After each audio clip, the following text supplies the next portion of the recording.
Welcome, I'm David, I'm Lindsay, and this is Desmonds Donders. Welcome to Findlater Castle.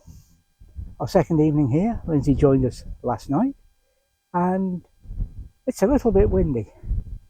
Lots of birds about, but not many gulls. I suppose if I walked down the castle, I'd see plenty. But I flew the drone this afternoon despite the wind, and really there weren't that many down there. I didn't hang about down there long because the wind is blowing from the southwest, and that means the castle's in the wrong place. It is if you want your battery to last any length of time and make sure you get back from flying the drone. I'm, as I say, watching lots of birds, and we're having a great time. Everybody that was here, there's just Pamela left. Phil had to head home, and Gillian, of course, has been gone a few days. We left her behind a few days ago. Okay, I think I've got something recorded this time. I shall put this away and show you around where we are.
As far as castles go, the location of Findlater is impressive. Perched not just on, but in a rocky crop on the Moray coast, accessible only by a long, narrow path with sheer drops on either side. Drawbridges once made the crossing this uneven path easier, but these, of course, have long gone.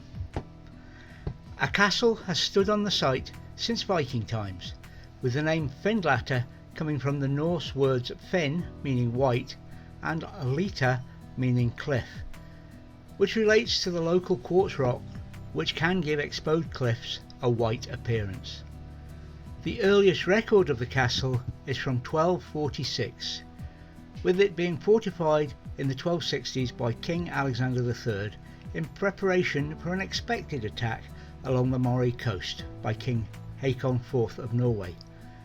Although it is believed the Norsemen took and occupied the castle before their ultimate defeat at the Battle of Largs, no records are held relating to the castle from this time.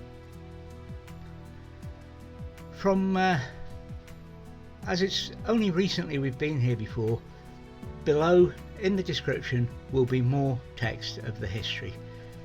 I'm not going to labour you with that again so soon, but if you wish to read it, it is there down below.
Oh, she's still holding on to him for dear life.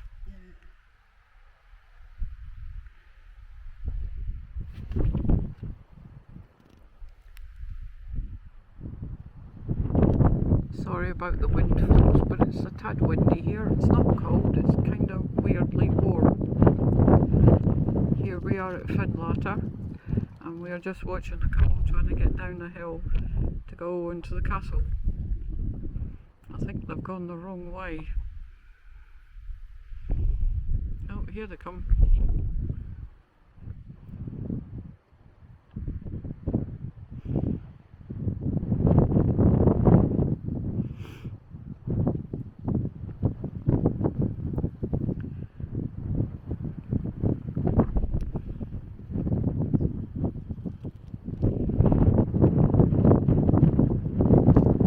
There's a clear path and they've decided to go their own way. Oh dear.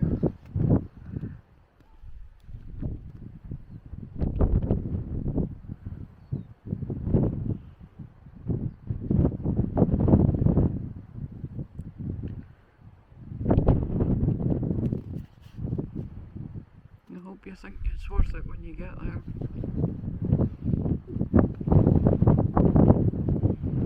Oh, camera's out.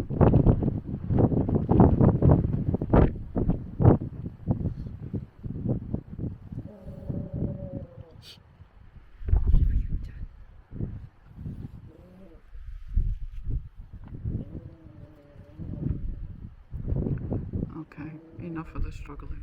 Because everyone gets the same idea. Yeah. Screw to the beach. And there's Sunnyside Beach, and this is as close as you're going to get because Pamela and I are not going any further because we're not daft. I think it's time to head back. The dogs sound exhausted. That's my excuse and I'm sticking to it. So there you go, the view is Sunnyside.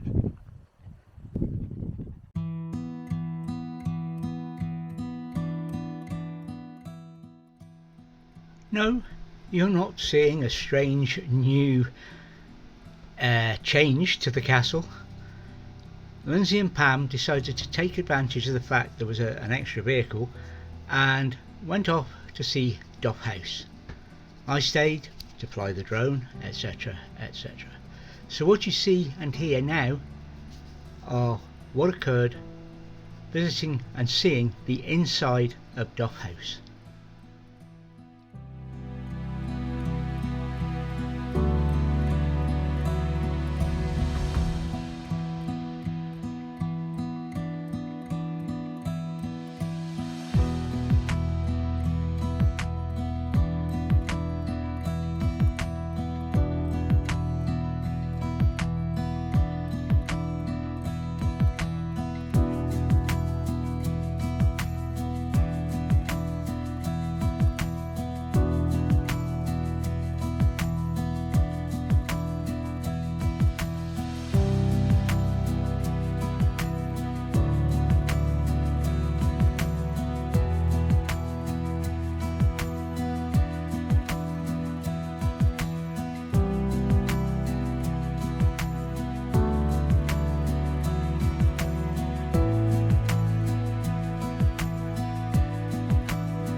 And this is the dining room with the original candlesticks, candelabras, I don't know what you call them.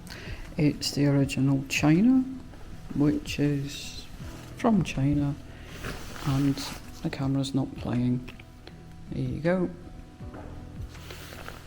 And that's what the Chinese thought Scottish people looked like.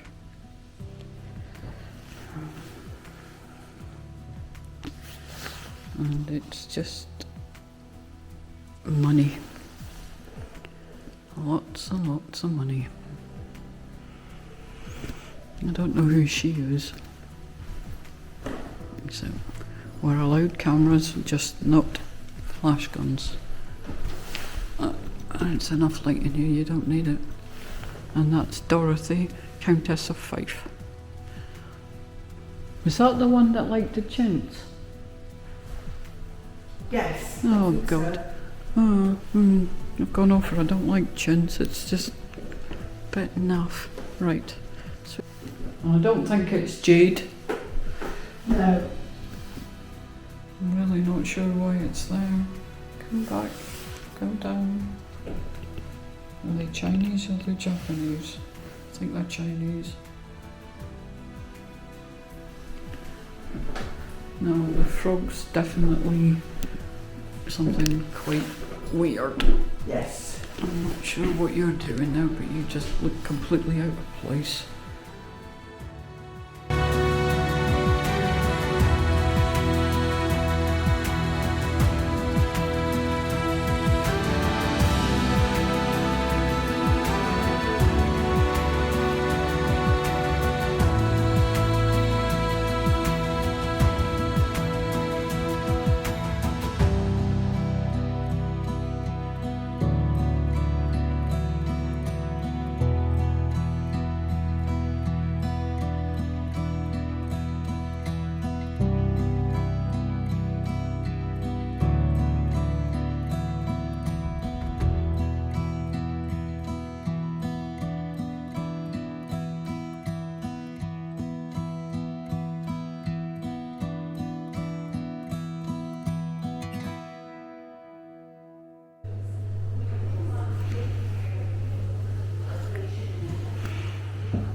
That's a pair of shoe buckles.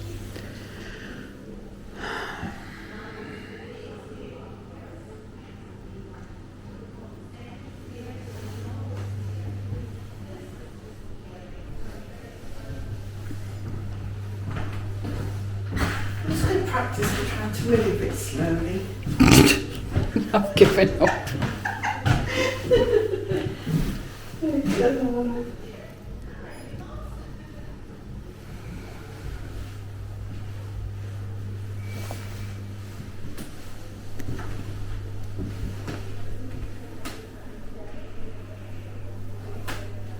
I mean, if they sold everything when they decided they didn't want to stay here, Yeah. how much money did they get for everything they sold? And where is it? Yeah. What do they do with? Yeah. I know.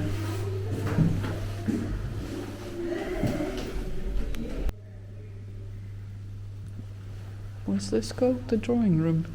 The North Drawing Room? Yeah.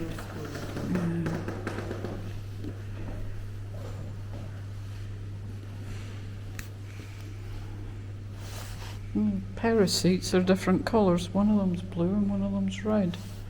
Yeah.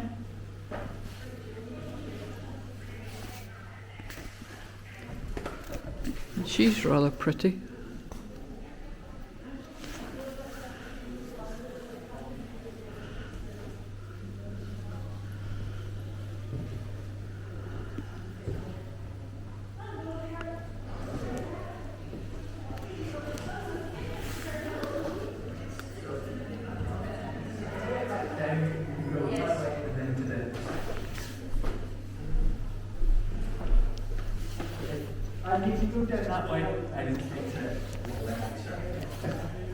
Even the corners of the ceiling are all posh and gilded, and I suppose it was a way they showed they had money. Above their properties, they don't.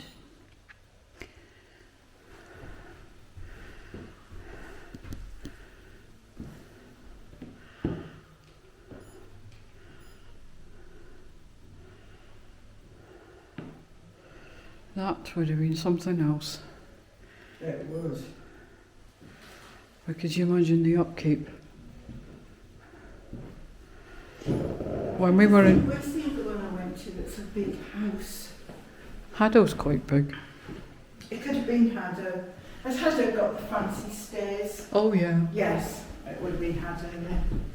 Yeah. As I said, I get them all mixed up. I know I've been there. No, we're not members of the National Trust anymore, I gave it up. Mine runs out 1st of June.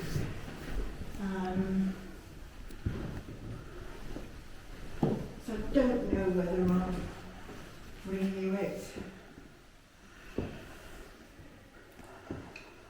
This is a plan of the house that the architect William Adam wanted.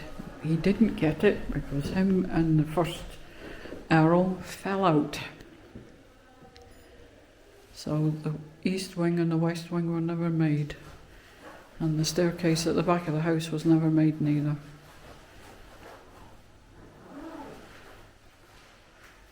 But the whole house is incredible. The history of the house is incredible. But the last Duke and the Princess Royal, Princess Louisa, decided to gift the house to the people of Banff and Macduff, sold all the interior stuff, and the house has been used as a country hotel, a sanatorium, and then it was used as a POW camp in the Second World War, and then it was used for Norwegian and Polish army. And then after the war, the government took it over in the 1950s, and then it was renovated because it was in a sad state to what it is now. And this is the outside of Duff House, and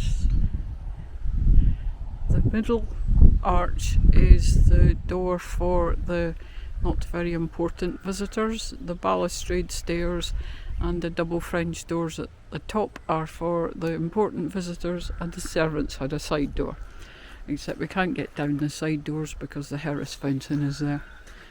But this is what's left of Duff House.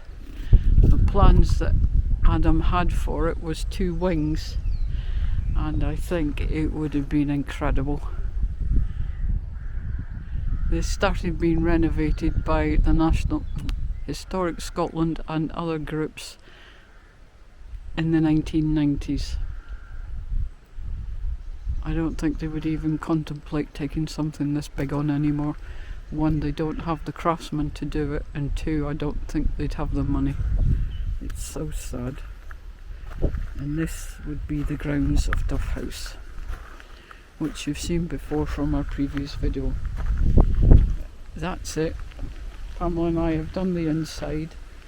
A lot of the rooms actually felt much and such the same, apart from the paintings.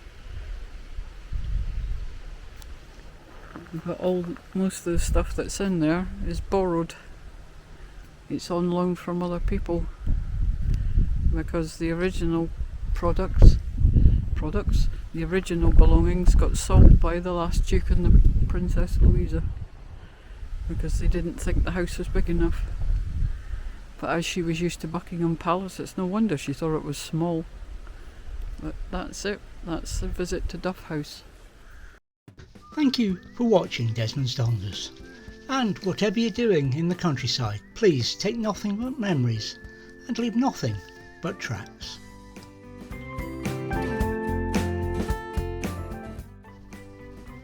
Please subscribe